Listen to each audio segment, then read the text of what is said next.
politicians themselves during the campaign. It was worrying.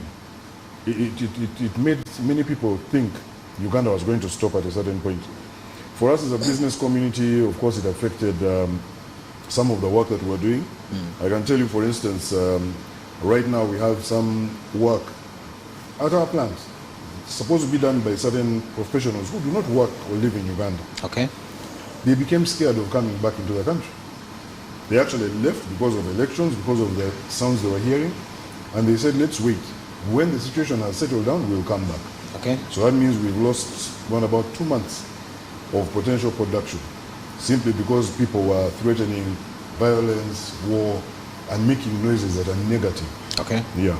But in overall, it's good that many lives have not been lost. And it's good that the democratic process has taken place and shown that Ugandans can be normal and sensible if given a chance. One of the things that stood fundamental was the internet being off. How did this affect you as a business expert? How did this affect you in the day-to-day running of your I'll tell you, it business? affected all of us in very many different ways. Start even from the basic. One of the basics with communication is people being able to do commerce. Commerce these days has moved online. We have very many vendors, very many people in the retail trade who sell their products and coordinate those sales using WhatsApp. With WhatsApp being off, there was a slowdown in the sales process. When you look at our business processes back end, there was also a disruption for some time. At one point, our bank apps were not working. At another point, it was difficult to make certain connections that we require. For instance, when you have customer relationship management systems, ERP, enterprise resource systems like SAP, other systems that require you for a multinational, for instance, there are many systems we have that require us to connect with other countries within the group, 14 different countries. Okay. And then, even the way we are living our lives now, we spend all our time in online meetings because of COVID-19. When the internet is off, you can't meet. You can't create the right number of updates. You can't update yourselves quickly enough, so progress is impeded. Okay. And then even on the business front, many of our dealers, Coca-Cola dealerships, found it difficult to make the purchases they normally make because we had become accustomed to making use of technology. So before we send out drinks, for instance, people now had to fill out manual ordering, manual invoices. People had to now move those invoices from point A to point B, which slows down the process of going to market. So it was an inconvenience. Of course, we understood why the government made that decision, but we are right now having discussions. Would you paint a as picture associations. why probably? The government explained that there was a security issue because some negative elements were using the internet and social media to spread disinformation, fake news, and incite people to violence, create disaffection. And the government's idea was, if we deny people the opportunity to create that negative environment around the elections, then things would flow smoothly and we'd be able to come out into what you're seeing today, which is attempts at healing the rift. Because when you have elections, there's always a rift. Okay. Not all sides are happy. I've had several people say elections don't have any meaning to the business community. That's why some have not voted. Very wrong. And others went ahead to overwhelmingly vote. Does an election have any meaning to the business community? A lot. To start with, I'll tell you that a few years ago it was difficult to do business in Somalia. Why? Because it was a war-ravaged country. There is opportunity, but it's difficult to do business. Okay? The most developed countries are countries that have more stability. And there are countries that have frequent displays of democratic processes. Because they are stable, it's easier for an investor to put their money in, knowing that they'll be able to get their money out. If we have elections that are disruptive, if we have election campaigns that are negative, full of anger, riots on the streets, an investor is less likely to put money into the country because they feel that they won't get it back as quickly as they would if they invested in a country that is quiet, peaceful, people go to the ballot in the morning and even go to work. You know? Forget about having a public holiday for elections. There are countries where people go, vote, and go to work. So it seems to be suggesting a peaceful environment attracts traders, attracts investors. Not suggesting. A peaceful environment will always attract more business. What happens is, in a disruptive environment, business will still exist because commerce is a way of life. Commerce is as human beings. That's how we live. That's how we develop. But the returns in a disruptive environment will be greater. The only problem is that those returns will be enjoyed by fewer people. So you'll have fewer businesses coming in, but making big profits, as you see in some countries that are unstable on this continent. That's what the situation we want. You want to have a stable, peaceful environment that allows many industries, many businesses to come into play, to employ more people. And then the economy will grow bigger, bigger, bigger. That's what development is about. Uganda seems to be a more politicized country than a more economic country. I don't know what your perspective is. That statement is wrong. We do more politics than... We make more noise about politics than we do about economics. But we're also the world's most entrepreneurial country. You see, we tend, when you look at your general media, we tend to put politics at the forefront of people's minds and conversations. But while doing so, we're doing business. Isn't that too dangerous for a country like Uganda? No, I think it's to be expected. And that's why we talk about this economy being private sector led. All the politicians say this, not just Ugandan economy, but the East African economy. I'm on the East African Business Council board. And one of the reasons we exist as the East African Business Council is to lead the private sector in East Africa to help that private sector lead integration across the East African community. You'll notice, for instance, that the issues that have been raised in recent months and years between Uganda and Kenya are economic commercial issues. Between Tanzania and Kenya, economic commercial issues. Between Uganda and Rwanda, economic commercial issues. Even when there's a security element involved, it manifests itself by way of economics, commerce. When Rwanda closed the border at Katuna, the main issue was goods are not going from Uganda into Rwanda. They didn't close the border to stop the goods going, no. But that's what they had to use as a trigger for a message that they wanted to deliver. So we all, especially in this continent, need to understand, appreciate, and grow that notion that a country has got to have an economy that is private sector led. The government follows what the private sector does. Because the government can only get its tax revenue, which is its main source of income, from what the private sector does. That is what it should be, but is it the case? It is, because where does the government of Uganda get money from? They get money from us, and sometimes donor money. But they get more money from us than they do from donors. They rely more on the taxes that we pay. Taxes that are not paid only by companies such as ourselves, but taxes paid even through consumption, for instance, whether it's value add tax or others. The government also gets more money from things like pay as you earn. How are we going to pay as you earn? By employing people. Why would we employ people? Because we are producing something that can be sold. Every bottle of Coca-Cola that I sell, 31% goes to the government of Uganda by way of various taxes. Doesn't the government care about Coca-Cola? Of course they do.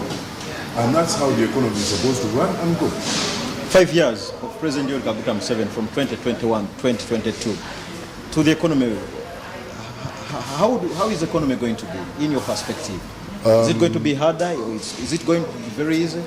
Fred, I'm always an optimistic person, but I think we have to face certain realities today. COVID-19 has made life very difficult, not only here in Uganda, but all around the world. It hasn't gone away. In fact, now we're talking about a new strain of COVID. Okay? There are actually two new strains, one in South Africa, one in the UK. So life is not going to get easier, not soon. Isn't that a message of doom to an expert? No. That's like why I said I'm normally an optimist. That is a message of reality. Now, we have wasted a lot of time in this political campaign that we've run through. That's also a problem. Which was planned? Planned or not planned, it's a problem. Number three, we have lost many segments of the economy. The government has actually lost tax revenue for various reasons. I'm not talking about the internet shutdown. I'm talking about people who have stopped working, production that has stopped in some industries, some commerce. That has been lost.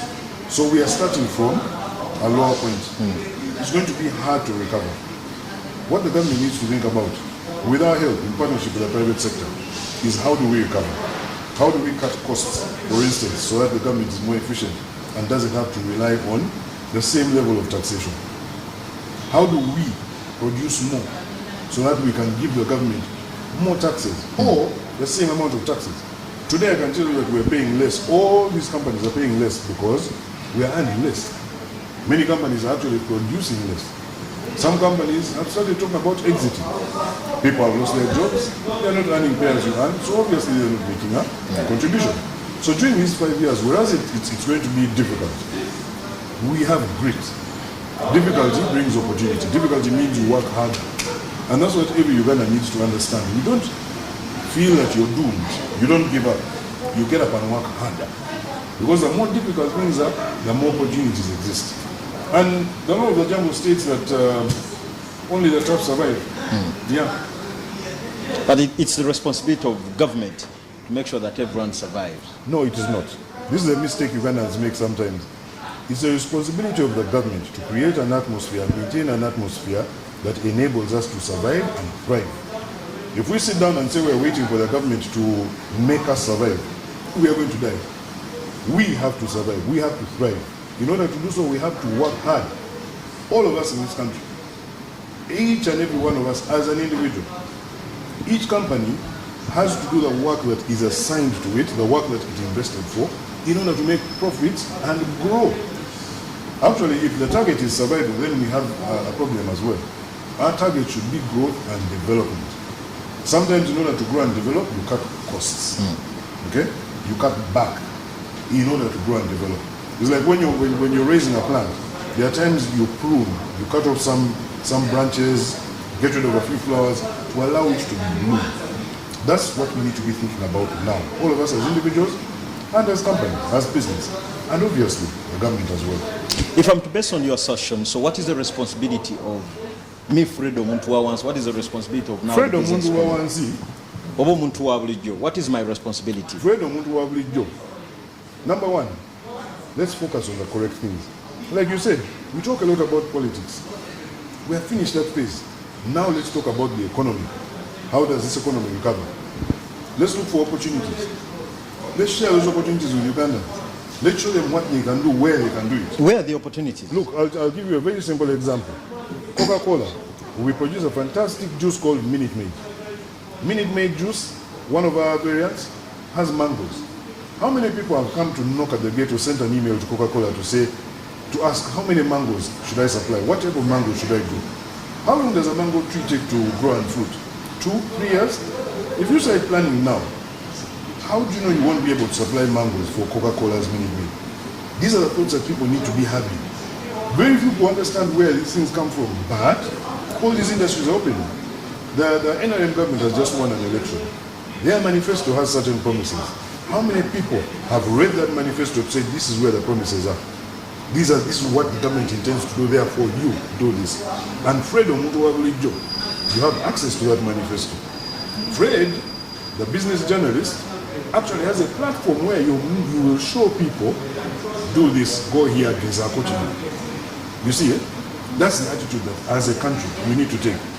Instead of what we've been doing of talking about red and yellow, all those things are now, they should be in the past. Once you finish an election, you put your head down and work for the next 5 years. Whether you're a politician or a business person, that should be our approach. How do we move on from this level now to the other level? Again, opportunity. It's not going to happen by anybody being told this is the magic bullet. No. We need to study these things. We need to work and find that opportunity. Every single day I keep telling people about very basic things. Look at my face mask. I placed it here. Are my jeans clean? I've not seen a single person in this country make a pouch for face masks. How much money would you make if you sold face mask pouches? It is necessary because it helps people stay healthy, keep their masks clean. No one is making that yet. You see? That's a simple opportunity right there. Even the face masks themselves, people have now started earning money by making these things and selling them. Very good. But what additional development can be added to this? That's what people need to be thinking. And they shouldn't focus only on COVID-19. The other day, the president launched the therapeutic drug that's being tried for COVID-19. Here in Mulago. At Mulago Hospital. What are the ingredients of that drug? How many of us are planted in Tangawuzi? How many of us have planted lemons and oranges? We know that citrus is the key ingredient in all COVID-19 treatments. Where does zinc come from? The one that patients take. All those are opportunities, and that's what we need to focus all our people on. Opportunity, opportunity, opportunity. Then the government should be able to create the environment for all of us to grasp that opportunity and turn it into reality. And then finally, the budgetary process is ongoing. Yes. What influence does this have on the budgetary process? Each and every year, the budget of Uganda keeps on increasing. We are 2021, 2020, we are operating on a budget of 45 trillion. Up from 37 the year before. Fred, right now we're in conversation with the different parliamentarians. We received the background of the budget document just last night, and we're trying to make everybody understand that a budget, and especially the people passing the budget to Parliament, a budget is not just a collection of numbers that you stamp and then move on. It needs to reflect the reality. That's why right now, raising taxes on businesses, that's not the right decision to make. These businesses are finding it hard to survive. In Ethiopia, for instance, the Prime Minister there waived taxes, waived pay-as-you-earn. Why? So that all manufacturers continue employing their people, specifically for manufacturers. So he said for one whole year, the whole of 2021, you don't have to pay to the government pay-as-you-earn tax. That way, each of those factories was forced to retain their employees because they had saved 30% of the wage bill. Very simple decision. Is that possible in Uganda? It's possible if people think right. Why not so? Instead of us hearing these conversations about how much money the government needs to buy new cars for the new MPs, these are the solutions we need to be coming up with. All of us. The money that's going to be spent buying those new cars, if we're going to Kira EV, these new MPs would have the cars that they need, made in Uganda, employing Ugandans, and the money would stay in circulation here, rather than going to Japan or anywhere else. This is the new thinking that we need to introduce for all Ugandans. And most importantly, this budgeting process needs to take into account two sides. One is money coming in, but two is money going out. Where is money going? Is the money going into things that are going to improve Uganda's image so that we can attract more investments, more tourists? Is the money going to train more Ugandans on how to get more opportunities? Or is the money going to be spent on the usual things that actually come from outside of the country? Very, very key questions that our politicians and technocrats must focus on. Finally, if you had an opportunity to meet the President of Uganda, which I think you have, or which you have had, what would you tell him even before he begins his other term of office as president? I'd start off by congratulating him and then reminding him that the manifesto that he wrote on to win this election here must be kept. All those promises have got to be kept, and most importantly, create an efficient government so that Ugandans can thrive and survive with the trust that they have given you, Mr. President. Your final remarks as we conclude and say bye to the viewers. My final remarks, thank you guys very much for hosting us here at the Protea Hotel, and we thank of course the Protea for their courtesy in offering us this venue. Ugandans, please stay safe. At every opportunity, keep your face mask on when in public and avoid COVID-19. Then you can make use of all the opportunities available in this beautiful country of ours. God bless Uganda. Thank you so much, Mr. Simon Kaheru, and thank you for viewers for being part and parcel of this broadcast. We've been coming to you live from Protea Hotel, and we've been making sense of how and what the 5 years will be. The challenge and the onus is up to you to make sure that you make sense of what has been discussed. My name is Fred Makuya for God and my country, Uganda. Smart 24. Smart Business.